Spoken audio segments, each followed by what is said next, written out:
ശബരിമല തന്ത്രി നിയമനത്തിനായി നിയോഗിച്ച സമിതിയിലെ അംഗങ്ങളുമായി Thiruvithamkoor Devaswom board president K Jayakumar ഇന്ന് കൂടിക്കാഴ്ച നടത്തും.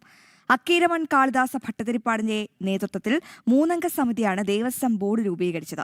26-ന് ചേരുന്ന ബോർഡ് യോഗത്തിലാണ് തന്ത്രി നിയമനത്തിൽ അന്തിമ തീരുമാനമെടുക്കുക. വിവരങ്ങളുമായി ശാലിനി ചേരുന്നുണ്ട്. Shalini, very good morning.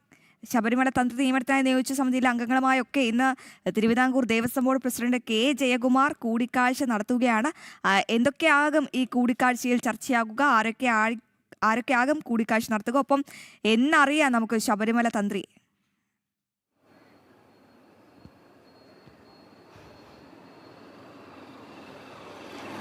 Aswathy, Rakhi, good morning. എന്തായാലും അശ്വതി സൂചിപ്പിച്ചതുപോലെ തന്നെയാണ് നിർണായകമായൊരു നടപടിയാണ് ഹൈക്കോടതിയുടെ നിർദ്ദേശത്തിൻ്റെയൊക്കെ അടിസ്ഥാനത്തിൽ ഇപ്പോൾ ബോർഡ് സ്വീകരിക്കുന്നത്. കഴിഞ്ഞ ദിവസം ചേർന്ന ബോർഡ് യോഗത്തിലാണ് ഇതുമായി ബന്ധപ്പെട്ട തുടർ നടപടികൾ ചർച്ച ചെയ്തത്. ഇതിൻ്റെ ഭാഗമായിട്ട് നമ്മളൊന്ന് മനസ്സിലാക്കുന്നത് പ്രകാരമാണെങ്കിൽ ശബരിമലയിൽ കണ്ഠരര് രാജീവർക്ക് പകരം അദ്ദേഹത്തിൻ്റെ മകൻ ബ്രഹ്മദത്തനെ ശബരിമല തന്ത്രിയായി നിയമിക്കുന്നതുമായി ബന്ധപ്പെട്ട് നടപടികൾ വേഗത്തിലാക്കുകയാണ്. ഇതിൻ്റെ ഭാഗമായി നിയമിച്ചിട്ടുള്ള സമിതി, ഉപസമിതി അംഗങ്ങളും ഇന്ന് ദേവസ്വം ബോർഡ് പ്രസിഡന്റ് കൂടിക്കാഴ്ച നടത്തുന്നുണ്ട്.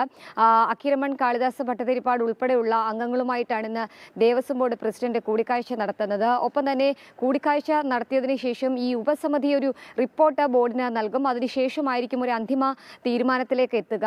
ഉപസമിതിയുടെ റിപ്പോർട്ട് ദേവസ്വം ബോർഡിന്റെ ഭാഗത്തേക്ക് എത്തിക്കഴിഞ്ഞാൽ 26-ന് ദേവസ്വം ബോർഡ് യോഗം ചേരുന്നുണ്ട്.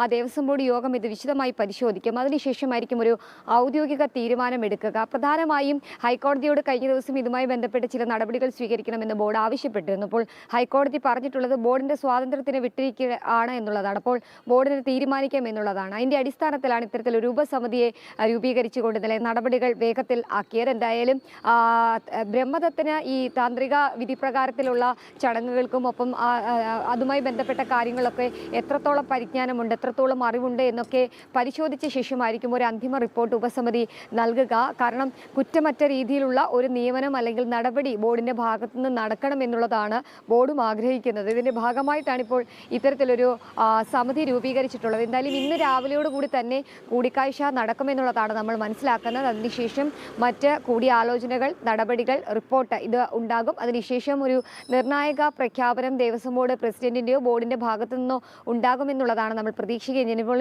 ശബരിമല മണ്ഡല മകരവിളക്ക് സീസണൊക്കെ ആരംഭിക്കാനിരിക്കുകയാണ്. അപ്പോൾ അതിൻ്റെ മുന്നൊരുക്കങ്ങളുടെ ചർച്ചകളൊക്കെ ഒരു ഭാഗത്ത് നടക്കുമ്പോൾ തന്നെയാണ് ഈ തന്ത്രിയെ മാറ്റുന്നതടക്കമുള്ള അല്ലെങ്കിൽ ആരോഗ്യ പ്രശ്നങ്ങൾ മൂലം തനിക്ക് ആ ചുമതലയിൽ നിന്ന് മാറണം, പകരം തൻ്റെ മകൻ ബ്രഹ്മദത്തിനെ ചുമതലയിലേക്ക് കൊണ്ടുവരണമെന്നൊരു നോട്ടീസ് ബോർഡിനും ദേവസ്വത്തിനും ഒപ്പം തന്നെ സർക്കാരിനും കണ്ഠരര് രാജീവര് നൽകിയിട്ടുണ്ട്. ഇതിൻ്റെ അടിസ്ഥാനത്തിൽ കൂടിയാണ് അടിയന്തര ഇടപെടൽ എന്നോണം ഇപ്പോൾ ഇത്തരത്തിലൊരു ഉപസമിതി രൂപീകരിക്കുകയും നടപടികൾ വേഗത്തിൽ ബോർഡ് നീക്കുകയും ചെയ്യുന്നത്. അശ്വതി, രാഖി.